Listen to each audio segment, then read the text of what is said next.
Hey everyone, Rho here. Today I'm going to give a little thoughts and reactions to the big Warhammer Day reveals we received over the weekend. So let's waste no time and just jump straight in. Now, I was actually busy with the family on Saturday, so I never managed to check out the live stream as it was happening. But as always, thankfully GW always posts it all up on the Warhammer community website. So if like me you missed out on the live stream, make sure to head over there and you can still see everything you need to.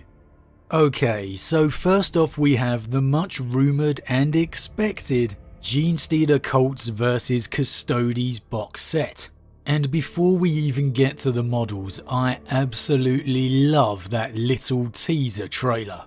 I know generally all GW's trailers are absolutely on point anyway, but once in a while there's just one that really seems to grab me. Like the old Silent King one where it was scrolling through the Necron tomb, telling the history through the hieroglyphics. I just absolutely love that one. And I get the same kind of feeling with this one too. The music, the voice, the setting of the throne world itself. It really feels like it's building the anticipation. I don't know, maybe it's just me and you're all sitting there scratching your heads, but I personally really like this trailer. Now on to the box set and the new models themselves. Seeing as the Genestealers and Custodes both have fairly new model ranges, I wasn't expecting a Black Templar treatment kind of thing here. And as expected, we just received two new champions. One for each faction. Now this Blade champion looks really nice. The thing with the Custodes is you're really kind of limited to where you can go in my opinion, as the Custodes are just so established and set within the lore. They're not like the Primaris where Callers just unveiled a new creation or something. You just can't really do that with the Custodes. So this Blade champion feels like it fits in very well. He doesn't seem out of place with the established Custodes lore that we know. And for the model himself, I like it a lot too. The action pose, bringing in the flowing movement that the new sculpts all do so well. It really flows and fits nicely. And actually for the Custodes, it's actually a nice mix. As again, I don't know if maybe it's just me, but the Custodes range does feel kind of static in their poses. There's not many of them with this sense of speed or urgency, so this Blade champion embellishing that is a nice addition to the range. So yeah, overall my first reaction to the Blade champion is really positive. I'm a pretty big fan of this one. The opposing addition of course is the Reductus Saboteur, and I see there's also a named hero, Mersey Freak. Not sure if I'm pronouncing that one correctly. Again, I didn't catch the explanation in the stream here, so I'm not 100% sure if that's one of the particular build options and the other one is maybe just a standard Saboteur. Maybe one of you guys can drop that in the comments for people that don't know like me. But either way, she's an absolutely beautiful model. I don't know if I've fallen victim to the Star Children already here, but even that kind of scarred face option on the right is strangely beautiful. Maybe someone better call the Death Watch because I really do like this one. I mean, let's be honest, aside from the old school standard Genestealers themselves, which I'm hoping will get an update when the Tyranids release rolls around, the entire Genestealer Cults range is really nice. Combine that with the theme and setting behind the faction, they've got to be one of the best factions to start out there. And then if we move on to the big box set itself, Shadow Throne. As someone personally who doesn't have any Genestealer Cults or Custodes, I see this box set is an absolute must buy. First off, I love the Sisters of Silence in there. I was really hoping it'd be more of an Emperor's Talons force than exclusively Custodes, so it's good to see that that is the case. Combined with the Terminators and the new Blade champion, I mean, there's not much more I could ask for here.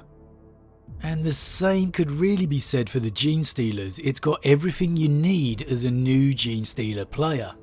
Now, I can imagine if you're already a Genestealer Cults player, You've probably got at least a few of these, if not all of them already, aside from the new champion of course. So yeah, I can understand those people would not be as excited about this box set as me. But those of us that don't have either of those forces, you're probably like me and very excited by this one.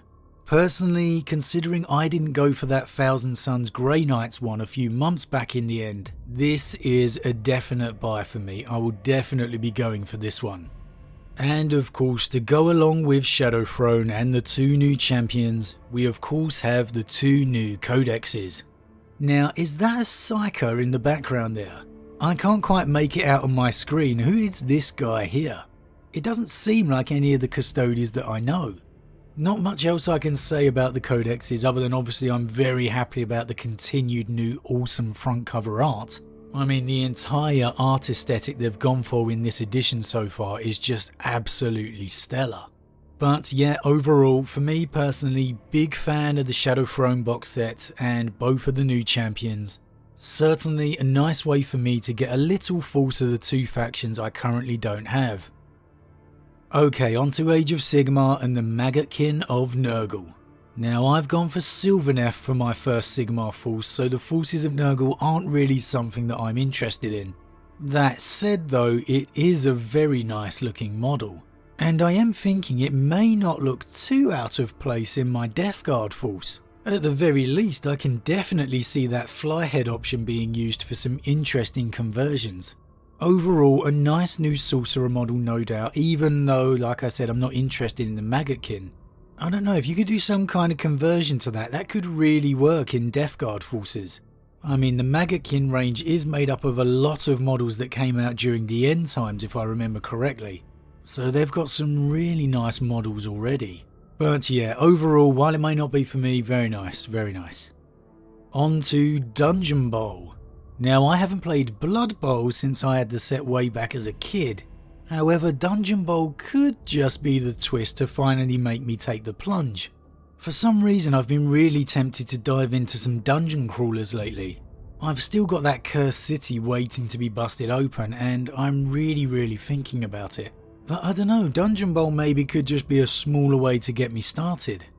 Okay, the models themselves, a little combination of factions. Goblins and dwarves on the same team, come on. That's going in the Book of Grudges there. I'm not seeing any brand new models leaping out at me, so I'm assuming this is made up of all existing teams. But again, I'm not a Blood Bowl player, so feel free to correct me in the comments. I don't know, this does look like a nice little set, and I do like that dungeon twist. It definitely does give it a little bit more of appeal to me to jump in. Which, I don't know, considering I'm an NFL fan, you'd have thought I'd prefer normal Blood Bowl, but hey, I don't know with this one. Could be interesting, could be interesting. But okay, right, next we have Warcry Red Harvest. Again, another one I'm not a player of, so giving my outside looking in opinion here. A very Conan-esque looking dude on the front. Man, a lot of terrain in this set. I will say the Warcry sets do seem to have had some really nice terrain. Definitely been some nice stuff, and this definitely seems to have continuing the trend. First new warband was that Tarantulos Brood. So the spider guys. Okay, yeah, these look really nice. Liking that champion at the front. They've got a little bit of a dark elf vibe to me as well here. Probably not intended, but they just definitely feel a little like that to me. I'd be interested to see a full army of these guys. Liking the combination of the spider legs, the feel of the webs, bandages wrapped around them. I'm not sure if that's supposed to be webbing that they've used, but it definitely gives that feel. Okay, I like these. The spider guys, definitely one of my favourite warbands I've seen. Next up we've got the barbarians. Who are they? The Darkoath Savages. Getting some Diablo 2 vibes, but that's most likely because I've just been playing it a lot lately. Just waiting for one of them to burst out with I can't carry anymore. Yeah, these are nice. I like the champion. Could probably take those heads and use that for a conversion for my white scars. Yeah, these are nice. I really do feel it's about time that we got this barbarian army released in Age of Sigmar. I know they got that war chief already. Oh man, look at this one. Hasn't missed leg day in a while. Look at the size of those quads. It's a nice pose, I like that one. Okay, and then we've got the, don't know if that's intended or not, but definite Conan vibes with that one. Yeah, these are nice models, I like these. Again, they don't look too chaos, they just look like your standard classic barbarians. Really nice, yeah, I like those too. I can imagine if you're already a Warcry player, you're probably liking that one quite a lot.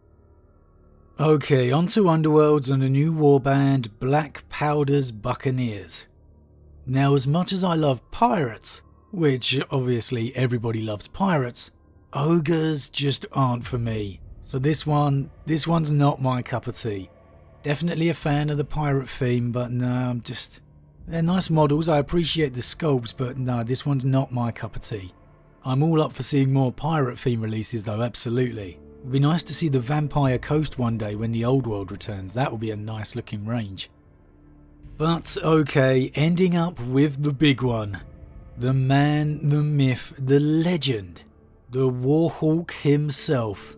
Oh, you know, I just love me some Jaghatai Khan. Man, the Primarch sculpts have really come a long way. What a beautiful model. Oh yes, this guy is undeniably my number 2 behind Lehman Russ. And this sculpt is just done him the world of justice. Just look at the detailing of the armour, the blowing of the wind, the top not billowing out, the cloak as well. I'm not sure if I'd have that red lightning across his forehead or not. I know it's in the artwork, but I just don't know. I really love that Forge World sketch of him, you know, that black and white one where he's just staring through your soul. You know, he doesn't have the lightning on his face there, so it's an interesting one, that. If I was going to be ultra critical, I'd say it's a shame his eyebrows aren't just that bit more defined. You know, Jaghatai always has those Meng the Merciless eyebrows going on, which he doesn't really have here. But I guess saying that, you probably could paint them on if you were that bothered about it. And I mean, that's really, really a minor thing. I mean, this model is just, I really, really, really like this one. I am absolutely going to have to add him to my 40k White Scars. The returned Kargan leading his sons once more. Oh yes, this is a must buy for me. He's just taken my love for the White Scars even further now. Chris Raitt, you are such a legend for crafting the narrative for this character. And whoever sculpted this model, bravo my friend, bravo. Those last 2 Primarchs, Jaghatai and L. Johnson models have just been absolutely stellar. Feels like the Primarch series has really got better as it's gone on. Each model's just got progressively better. So by the time we've reached these last 2, they're just absolutely awesome. And I guess with all the Primarchs done now, there's no excuse not to get a Malkador model, followed by, am I right, but the Emperor of Mankind. Oh, I hope we get those. But okay, that's a discussion for another day. Back to today. Obviously for me, Jaghatai just absolutely steals the show, but I am also very excited about that Custodes Genestealer box set, I do have to say. Again, as someone who doesn't have either of the forces, I think I'm just like the perfect target audience for that one. Someone completely new to start in both the factions, yeah, it just works out really nicely.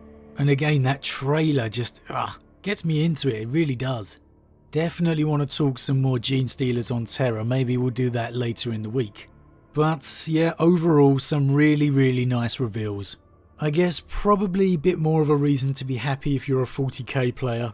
Feels like we got a little bit more love than the Age of Sigmar guys. But then Age of Sigmar did literally just get its brand new edition release, so I guess it comes in waves. But as always guys, leave your thoughts in the comments below. Huge thank you to all of my subscribers. If you're new, please consider dropping a like and subscribe to help the channel grow. And with that said, I am off and I'll see you all again real soon.